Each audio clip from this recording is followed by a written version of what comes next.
Queen of house hospitality partner Fairfield Marriott Alkapuri Vadodara. ये working गृहिणी हमारे साथ जुड़ चुकी है। बेटी की परीक्षा थी, लेने गई, घर छोड़कर आई और इसीलिए वो लेट हो गई हैं। मैं शुरुआत यहीं से करना चाहती थी। अक्सर महिलाओं को ये पूछा जाता है कि तुम्हें वर्किंग छो, हाउसवाइफ छो, पर एक बात मेरे जहन में हमेशा आती है कि हम वर्किंग होती हैं तो क्या हम हाउसवाइफ नहीं होती हैं? बिल्कुल होती है। क्या हम हमारी जिम्मेदारियां छोड़ देती हैं? नहीं छोड़ देती। वर्किंग हो, प्रोफेशनल हो, हम हाउसवाइफ्स हमेशा रहेंगी। और हमेशा आगाज कार्यक्रम का मवार गायत्री करते हैं, लेकिन गायत्री ने क्लियर कर दिया क्योंकि डॉटर की एग्जाम थी, उसे एग्जाम सेंटर से पिक करने जाना था, तो मैंने बोला please start and I will join in between. हाँ, क्योंकि वडोदरा शहर जो देख रहा है, बरसों से जिन्होंने ये चेहरा देखा है, आज थोड़ी देर से मिस कर रहा होगा कि यार ये सपना आज नज़र क्यों नहीं आ रही, अब आ गई हैं। सपना, आगे हम और परफॉर्मर को बुलाएं स्टेज पर, उससे पहले हमारे मेहमान जो हैं उनको बुलाना चाहूँगी। डिप्टी मेयर हमारे साथ नंदा जोशी जी जुड़ी हैं और सीमा मोहिले, आप दोनों प्लीज़ स्टेज पर आएँ। और घर बैठे जो लोग देख रहे हैं और जितनी महिलाएं हमारे इस हॉल में मौजूद हैं, उनको एनकरेज करने के लिए कुछ कहें। आज हम सेलिब्रेट कर रहे हैं क्वीन ऑफ हाउस। आप भी क्वीन ऑफ हाउस है ही, भले आप डिप्टी मेयर बनी मगर घर की जिम्मेदारी तो आप भी निभाती ही होंगी। ખરેખર હાઉસવાઈફ આ એક ખાલી હાઉસવાઈફ નામ છે, પરંતુ હાઉસવાઈફ માટે ક્યારે પંચિંગ ટાઈમ નથી હોતો અને પછી કામ પત્યા પછી આપણે ઓફિસમાંથી તો નીકળી શકીએ છીએ, પણ ક્યારેક હાઉસવાઈફ માટે ક્યારે આવો ટાઈમ નથી હોતો। ઓલ ટાઈમ એ કામ કરતી હોય છે। તો બધા અહીંયા ઉપસ્થિત હાઉસવાઈફ જે છે એમને હું નતમસ્તક કરું છું। ઘર અને ઓફિસ બંનેઓ સાથે કેવી રીતના મેનેજ કરી શકાય, ઇટ્સ અ વેરી ડિફિકલ્ટ। પરંતુ જ્યારે ક્યારેક બંનેઓની સરખામણી થતી હોય ને ત્યારે ઓફિસવાળાને વધારે મહત્ત્વ આપવામાં આવે છે અને હાઉસવાઈફ છે એમને મહત્ત્વ થોડુંક ઓછું આપવામાં આવે છે। પણ નહીં, હું અહીંયા આ જાહેર મંચ પર એવું કહીશ કે હાઉસવાઈફ જ વધારે સારી સ્ત્રીઓ સારી ભૂમિકા ભજવતી હોય છે, કારણ કે એ ઘરમાં રહીને અનેક જવાબદારીઓ લે છે। હાઉસવાઈફ હોય તો એમને હાઉસવાઈફ તરીકે ક્યારેય ન દેખે। અમારા પેરેલર જ તમે છો, જે અમે વર્કિંગ વુમન છે એની સાથે કદાચ એનાથી ઉપર હશો, પણ તમે તમારું જે હાઉસવાઈફ તરીકે જે તમારો હોદ્દો છે, તમે જે કામ કરી રહ્યા છો એ ખરેખર ખૂબ સરસ જોબ છે। એવી રીતે જ કરતા રહો। અમે હર હંમેશા અમે બધા જ તમારી સાથે છે। पहले ज़माने में सब लेडीज़ घर पे ही रहती थी, अभी शोल्डर टू शोल्डर ऐसे कह सकते हैं ना, अपने साथ साथ में सभी क्षेत्र में पुरुषों के साथ आगे बढ़ रही है और बाहर का क्षेत्र संभालते हुए घर का क्षेत्र भी वो अच्छी तरह से बाखूबी संभालती है। अभी कोरोना के टाइम में आपने देखा रहेगा, वर्क फॉर होम भी वो करती थी और साथ साथ में घर के काम भी संभालती थी। तभी ये मेंस डोमिनेटिंग वर्ल्ड में तभी पुरुषों को पता चला कि वर्किंग वुमन और गृहिणी में क्या फर्क है। हम महिलाएं हमारी पर्सनल लाइफ, प्रोफेशनल लाइफ को अच्छे से बैलेंस करना जानती हैं। जैसे मैं आज जल्दी जल्दी आई, तैयार भी जल्दी हुई। तुझे तैयार होने की जरूरत कहाँ है? मैं पीछे बैठी थी, मेरे साथ हेतल जी बैठी थी, if I am not wrong, right. तो मैंने ध्यान नहीं दिया, उन्होंने बोला आपका मस्कारा है वो फैल रहा है। तो this is what it's all about womanhood. हम एक दूसरे को सपोर्ट करते हैं। उन्होंने क्लीन करके दिया क्योंकि मुझे तो ध्यान ही नहीं था, मैं फटाफट रेडी होकर निकल गई। So it's all about supporting each other. और इसीलिए नारी जो है हर क्षेत्र में एक्सेल करती है, अपना बेस्ट देती है। तो वुमेन्स डे के मौके पर हम सभी के लिए जोरदार तालियां हो जाए। Wishing you all, wishing all of us happy women's day. और अब ज्यादा वक्त ज़ाया ना करते हुए जो हमारी अगली कलाकार है, जो क्वीन है अपने घर की, हम उन्हें आमंत्रित करना चाहेंगे, अफरोज तिरमिजी। इनको कॉलेज के दिनों से ही मोनो एक्टिंग का बेहद शौक रहा है और ओएनजीसी में लेडीज क्लब में इन्होंने कई शोज भी किए हैं। ये कविताएं लिखती हैं और इनके मोनो एक्ट की जो स्क्रिप्ट होती हैं वो भी वे खुद लिखती हैं। उन्होंने ये ज़रूर कहा था कि आप जब मुझे आमंत्रित करें तो मेरे लिए 2 पंक्तियां ज़रूर सुनाएं, जो मैं आप सभी को सुना रही हूँ। बस इतनी बात पर इनका परिचय तमाम होता है ये उस रास्ते नहीं जाती जो रास्ता आम होता है। जोरदार तालियों से स्वागत कीजिए अफरोज तिरमिजी जी का, और उनका जो एक्ट है उसका टाइटल है प्रथम गुरु माँ।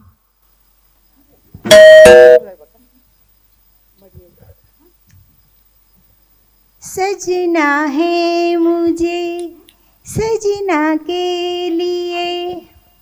आप जानते हो आज मेरी शादी की पहली सालगिरह है। कहाँ 1 साल निकल गया पता ही नहीं चला। अब ये आते ही होंगे। अरे आप आ गए, लाइए मैं आपके जूते उतार देती हूँ। अरे मैंने की है ना बाबूजी से बात आपकी कार के लिए, पर वो आपको कार नहीं दे सकते। उनके पास जितना कुछ था, माँ के कीमती गहने, घर का सामान और अब तो पापा का पेंशन भी, कुछ नहीं है उनके पास। वो आपको कार नहीं दे सकते। नहीं, अरे ये क्या कर रहे हैं? मुझे घर से बाहर मत निकालिए। मैं कहाँ जाऊंगी, कहाँ जाऊंगी?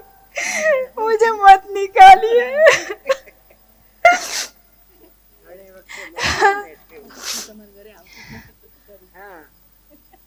घर का खिलौना दे दिया, आंगन का चंदा दे दिया, धन दे दिया, तन दे दिया, जो था उनके पास सब कुछ दे दिया।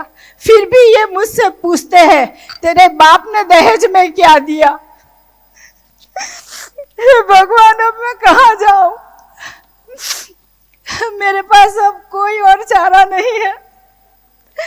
मम्मी पापा, हो सके तो मुझे माफ कर देना। आपकी सभा की बेटी को माफ कर देना। हाँ, मैं हूँ इस बदनसीब बेटी की माँ, जिसको दहेज प्रथा ने निगल लिया। दहेज के इस दावानल में सुलगे हैं कितने श्रृंगार, कितनी लाशें दफन हुई, कितनों के उजड़े घर बार। अब तो आप सभी जान ही गए होंगे कि मेरी बेटी, हाँ, लाखों बदनसीब बेटियों की तरह मेरी बेटी भी दहेज प्रथा का शिकार हुई। पर मुझे पता नहीं चलता उसने ऐसा क्यों किया। वो तो मेरे सिखाए हुए संस्कारों पर ही तो चल रही थी। मैंने उसे कहा था अपने पति को परमेश्वर और सास ससुर को माँ बाबा मानना, तो वो तो वही कर रही थी। घर का सारा काम भी अकेले ही करती थी। और हाँ, जैसा हमने उसको सिखाया था कि ससुराल में कितनी भी मार पड़े कभी आकर हमको शिकायत मत करना, तो उसने कभी शिकायत नहीं की। फिर ये नौबत क्यों आई? पर अब मुझको लगता है कि मेरे खोखले संस्कारों ने, हाँ, मेरे खोखले संस्कारों ने ही मेरी बच्ची की जान ली है। मैं यहाँ उपस्थित सभी माँओं से कहती हूँ कि जो गलती मैंने की वो आप मत करना। अपनी बेटी के दिल की आवाज़ सुनना। आप जानते हो, पढ़ने लिखने में बहुत तेज थी मेरी बिटिया। पढ़ लिख कर पायलट बनना चाहती थी, आसमान की बुलंदियों को छूना चाहती थी। पर मैंने ही मना किया कि अरे पढ़ लिख कर क्या करेगी, ससुराल ही तो जाना है, घर के काम सीख, वही काम आएंगे। चुपचाप उसने घर के सारे काम सीखे। पर मैंने उसे क्यों पढ़ा लिखा कर उतना काबिल नहीं बनाया कि अपने पैरों पर खड़ी होती और खुद का सहारा खुद बनती? क्यों मैंने बचपन से ही उसे कहा कि ये घर उसका नहीं, वो पराई है? क्यों एक बार भी नहीं कहा कि बेटा ये घर उतना ही तेरा है जितना का तेरे भैया का है?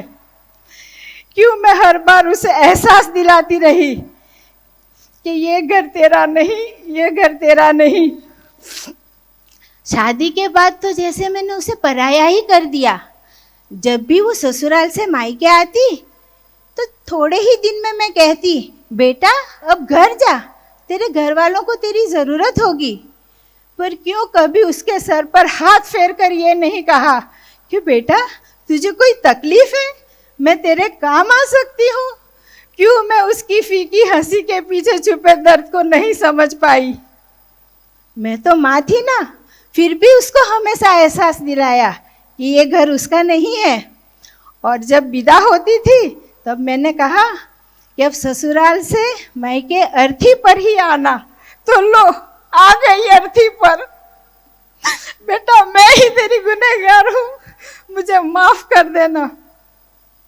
और आप सब भी वो गलती कभी मत करना जो मैंने की है, क्योंकि माएँ तो बच्चों की प्रथम गुरु होती है ना, वही बच्चों को अच्छे संस्कार देती है और वही अच्छे संस्कार देकर एक अच्छे घर, एक अच्छा समाज और एक अच्छे देश की नींव रखती है, जहाँ बेटा बेटी में फर्क नहीं होता।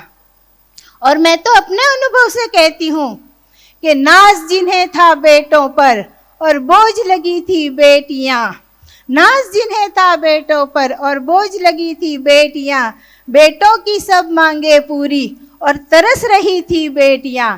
पर बेटे जब खुद गर्ज हुए और जब तुम उनको बोझ लगे, तब पलकों पर तुम्हें बिठाने तैयार खड़ी थी बेटियां।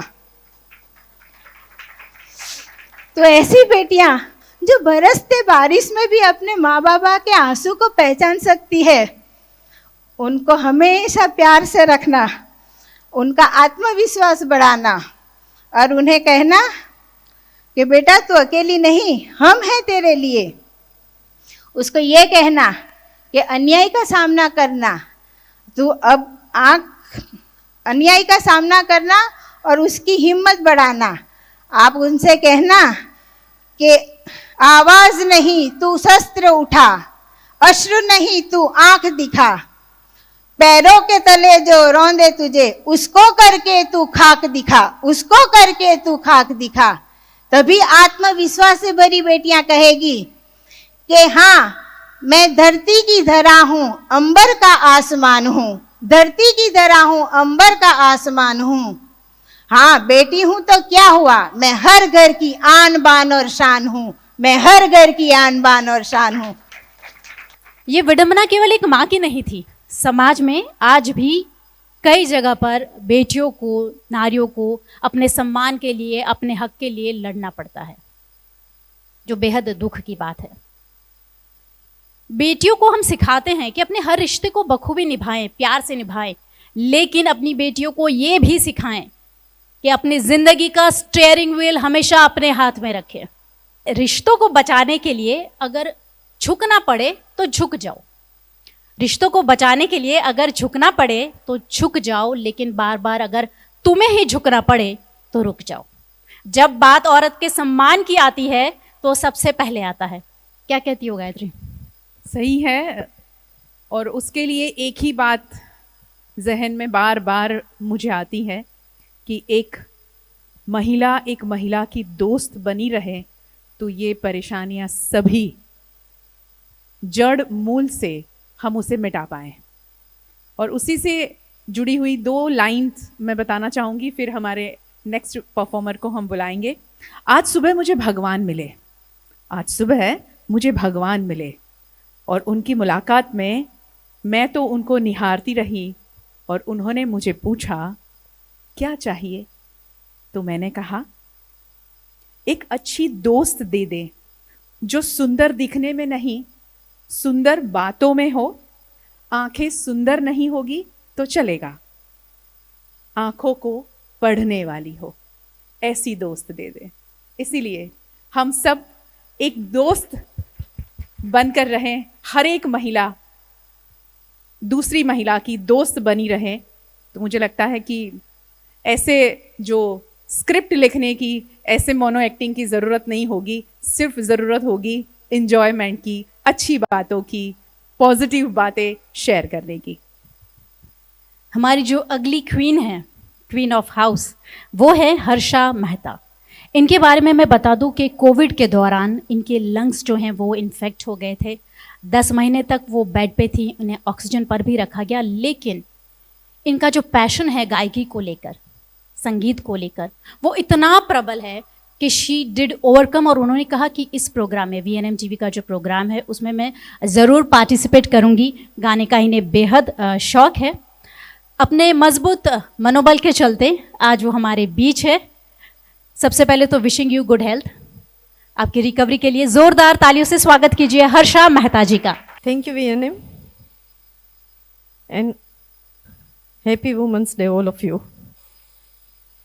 આજે હું 1 વર્ષ પછી ટ્રાય કરું છું કે ગાઈ શકું છું કે નહીં.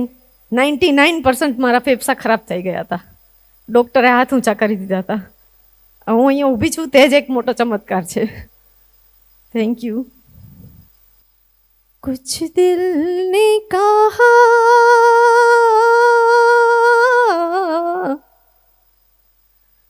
कुछ भी नहीं,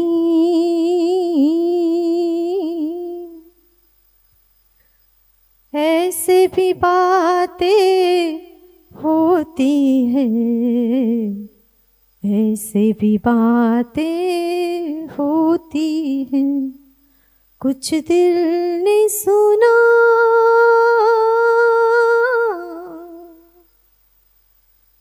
कुछ भी नहीं,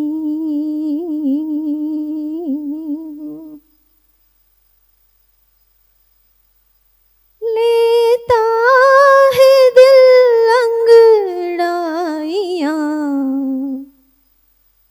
इस दिल को समझाए कोई,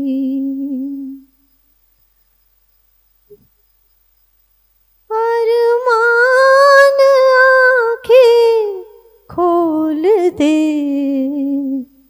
रुसवा न हो जाए कोई, पलकों की ठंडी सेज पर सपनों की परियां सोती है, ऐसे भी बातें होती हैं, ऐसे भी बातें होती हैं, कुछ दिल ने कहा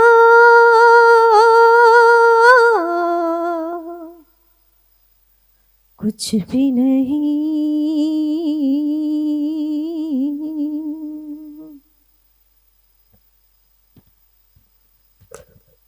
दिल की तसल्ली के लिए झूठी चमक झूठा निखार, जीवन तो सोना ही रहा, सब समझे आई है बहार, कलियों से कोई पूछता हंसती,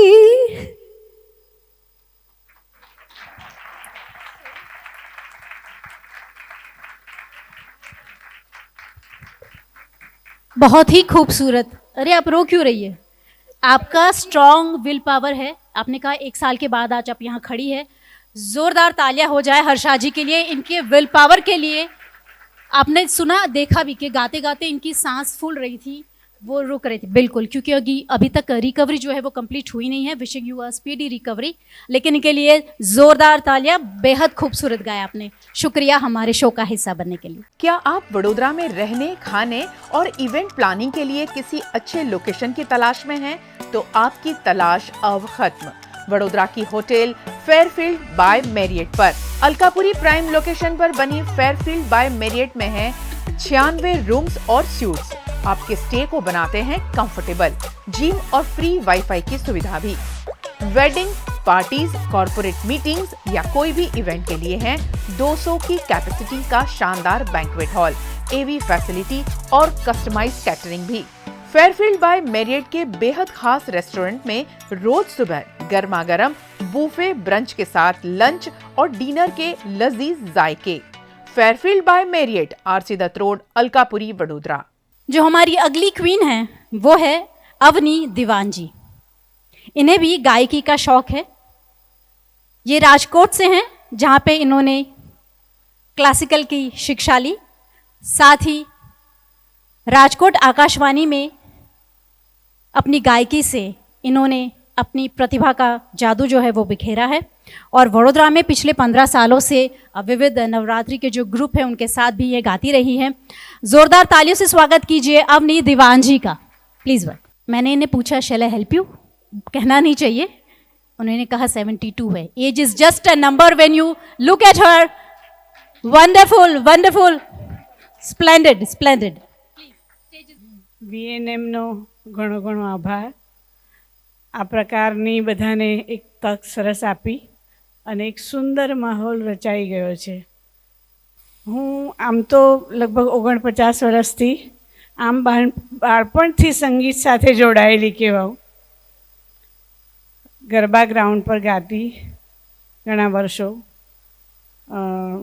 બિન પ્રોફેશનલ રીતે પણ ગાતી, ઘણા ગ્રુપોમાં ગાતી। વચ્ચે થોડા વર્ષો સંગીત છૂટી ગયું, સામાજિક આર્થિક શારીરિક કારણો, સ્ત્રીઓને શું કારણની ખમી ખોટ નથી હોતી, પણ સંગીત એ મારું કહીએ ને કે સહારો કો શોખ કો એ બધું જ સંગીત છે। મારું સૌથી પ્રિય વસ્તુ, મૂડ ન હોય તો પણ સંગીતથી મૂડ આવે છે અને મૂડમાં હોઉં તો પણ સંગીત ગવાય છે।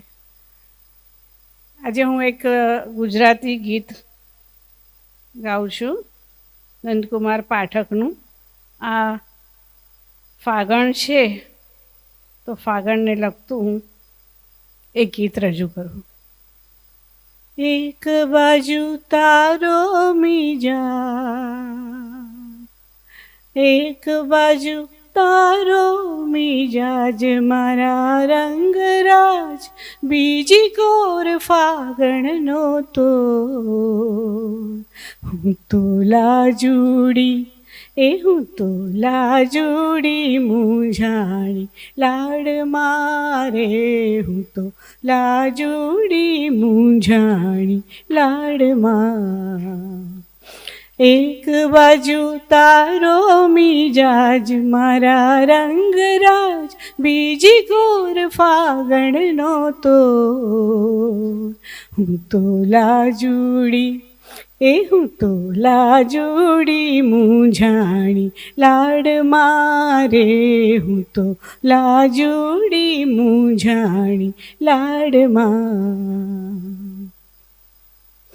કંથજીના બોલે ને કેસુડાને કરીએ શું, કંથજીના બોલે ને કેસુડાને કરીએ શું, રંગાવા બેઠા ને રંગે ના કરીએ શું, રંગાવા બેઠા ને રંગે ના કરીએ શું।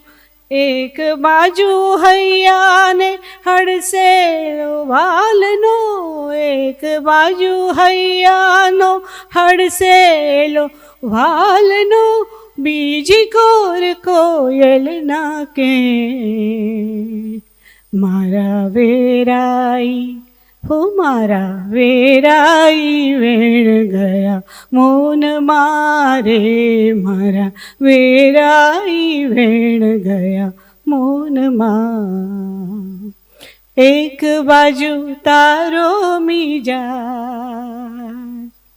एक बाजू तारो मिजाज मारा रंगराज, बीजी कोर फागणनो तो हूँ तो लाजूड़ी, ए हूँ तो लाजूड़ी मूंझाणी लाड मारे, हूँ तो लाजूड़ी मूंझाणी लाड मां।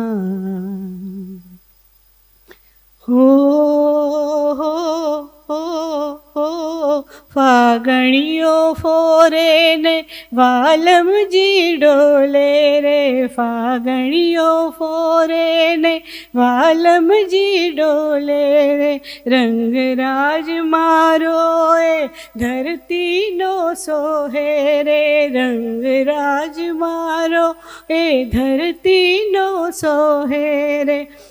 ए तो मारा जीवतरनो मघमग तो मांडवो, ए तो मारा जीवतरनो मघमग तो मांडवो, हेले चढ़ेली हुए અરે અમથી અરે અમથી મૂંઝાઈ ગઈ લાડ મારે તો અમથી મૂંઝાઈ ગઈ લાડમાં એક બાજુ તારો મિજાજ એક બાજુ તારો મિજાજ મારા રંગરાજ બીજી કોર ફાગણનો તો હું તો લાજુડી હું તો લાજુડી મૂંઝાણી લાડ મારે હું તો લાજુડી મૂંઝાણી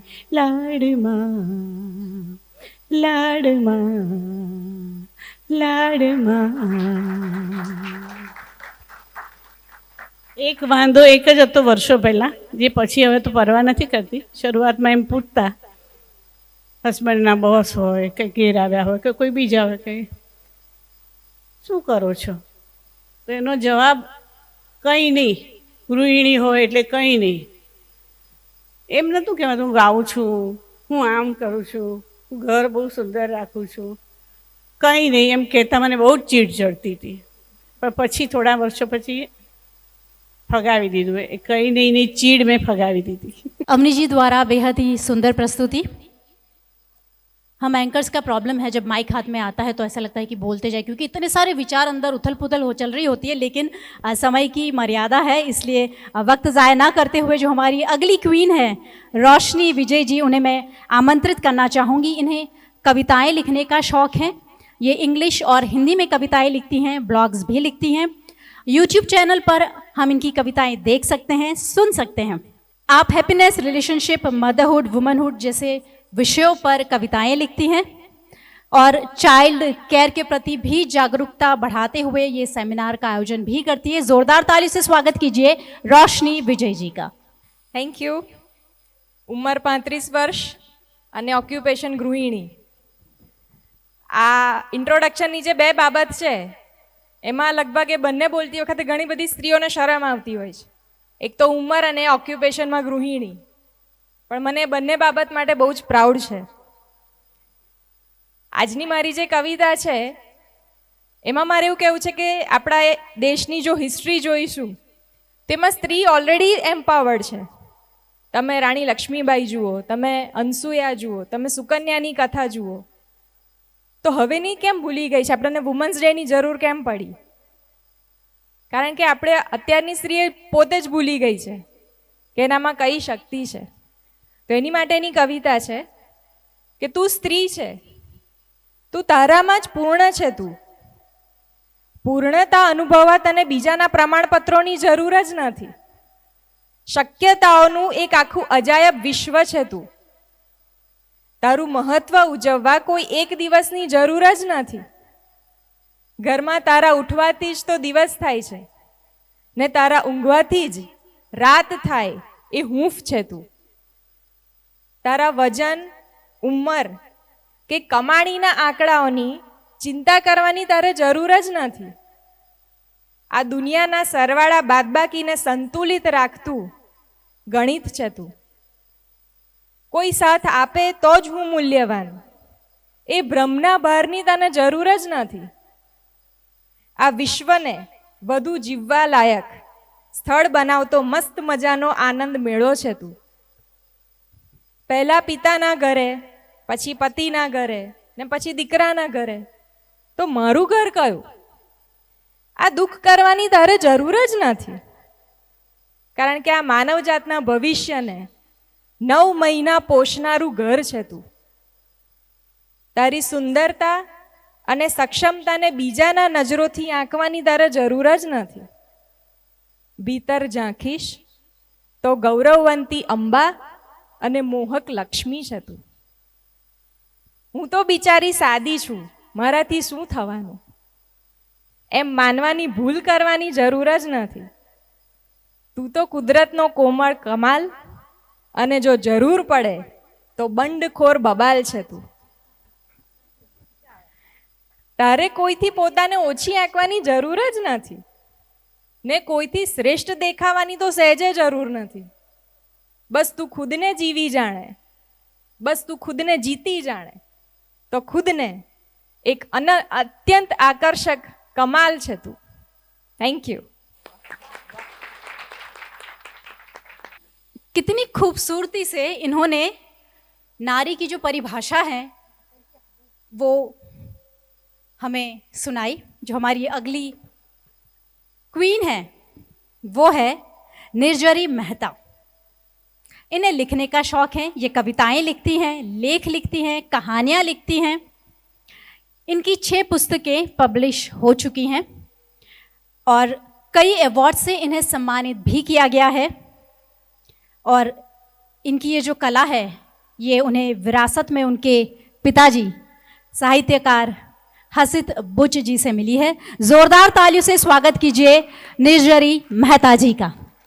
ये वीएनएम ने जो नारी अस्तित्व के गौरव का सम्मान का पर्व आज माना है, जो उत्साहित कर रहे हैं, फेलिसिएट कर रहे हैं, उसके लिए उनको अभिनंदन.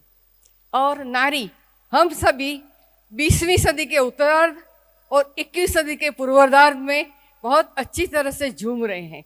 दोनों का तो अभी दुनिया जो ग्लोबल बोलते हैं, नारी भी ग्लोबल हो रही है.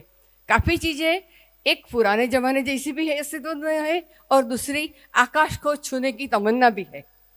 तो ये दोनों के साथ अभी नारी जूझ रही है, क्योंकि वो नई नई आई है ना ग्लोबल, वो आकाश छूने के लिए, तो सबको थोड़ा असुविधा भी होगी.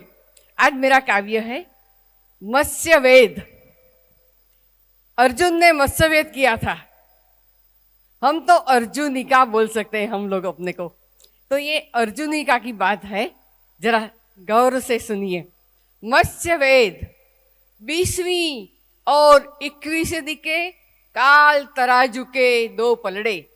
काल तराजू के 2 पलड़े पांव टिकाए खुद के, उसी पर आज खड़ी है अर्वाचीना. आज खड़ी है अर्वाचीन नारी. दांव पर लगाए समूचा अस्तित्व अपना. दांव पे लगाए समूचा अस्तित्व अपना. बहुत स्त्रियों को दांव पे लगाना पड़ता है अपना अस्तित्व. भरी पूरी सभा में एक बार कर्ण ने पाया था द्रौपदी दत्त इनकार. एक बार कर्ण ने भरी पूरी सभा में पाया था द्रौपदी दत्त इनकार. मत चढ़ो तराजू पर सुतपुत्र, नहीं ऐसा इनकार. आज अर्वाचीन नारी के भाग. नहीं ऐसा इनकार. आज अर्वाचीन नारी के भाग. फिर ध्यान से सुनिए. अभी कहते रहते हैं सभी, जरूर चढ़ो तराजू पर, जरूर चढ़ो तराजू पर. चढ़ जाती है अर्वाचीना तराजू पर. चढ़ जाती है अर्वाचीना तराजू पर. किंतु वह तो है प्रोग्राम्ड नारी. वह तो है प्रोग्राम्ड नारी. विश्व विजयी मत्स्यवेद नहीं उसका भाग. विश्व विजयी मत्स्यवेद नहीं उसका भाग.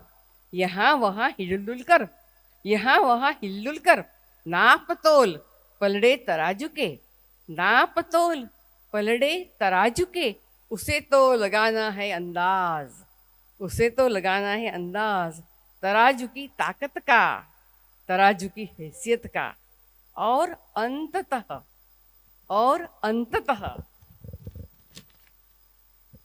उतर जाना है उसे चुपचाप. उतर जाना है उसे चुपचाप. बगैर सुनाए खुद की पदचाप. बगैर सुनाए खुद की पदचाप. उसे तो देना है मार्ग. उसे तो देना है मार्ग किसी भाग्यवान मत्स्यवेदक को. बगैर कंप्यूटर, बगैर माउस, बगैर की. बगैर कंप्यूटर, बगैर माउस, बगैर की. सदियों से प्रोग्राम्ड है नारी अस्तित्व. सदियों से प्रोग्राम्ड है नारी अस्तित्व. है तलाश, है तलाश नवीन कंप्यूटरी गार्गी की. है तलाश नवीन कंप्यूटरी गार्गी की. जो कर दे क्रैक, जो कर दे क्रैक. यह अतुल अटूट अनंत, यह अटूल अटल अटूट अनंत वायरस लिफ्टा प्रोग्राम. वायरस लिफ्टा प्रोग्राम. क्योंकि मैंने बहुत बार देखा है कि कई बार एक ऐसी बारीक रेखा आती है कि जहाँ स्त्री को अटक जाना पड़ता है। जो बोलते हैं ना क्या करते हो, तो क्या करते हो, क्यों पूछना है क्या करते हो, अरे घर में बैठे हो, घर में जीते हो, घर की सुविधाएं इतनी सारी कर रहे, तो इसमें जो करने वाली उसको क्या करते हो, क्यों पूछने का। तो उसमें ग्लोबल होती है तभी भी यही चीजें काफी बारीक स्तर पे उसको अफेक्ट करती है। तो इसके लिए ये अर्पित है कविता।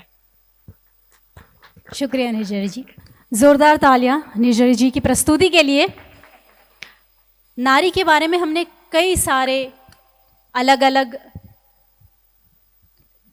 डेफिनेशन से सुने, परिचय सुना नारी का, पर मैं ये कहना चाहूँगी कि नारी कोई भी क्षेत्र में हमेशा ही निरंतर प्रयासरत रहती है और अपना 100% देने की कोशिश करती है। समाज को, नारी को किसी तरह का टैग देने की कोई ज़रूरत नहीं है, हमें कोई टैग नहीं चाहिए। और जब तक नारी एक दूसरे को सपोर्ट कर रही है, ये महिला दिवस आज नहीं रोज़ होता है, every day is a women's day, क्योंकि हमारी जिम्मेदारियां कभी खत्म नहीं होती। मातृत्व, वात्सल्य, कर्तव्य, कार्य कौशल, अगर इन सब के पर्याय जानने हैं तो हमें गूगल की ज़रूरत नहीं है, किसी डिक्शनरी की ज़रूरत नहीं है, एक ही शब्द काफ़ी है, नारी। एक बार फिर आप सभी को वुमेन्स डे की ढेरों बधाइयाँ।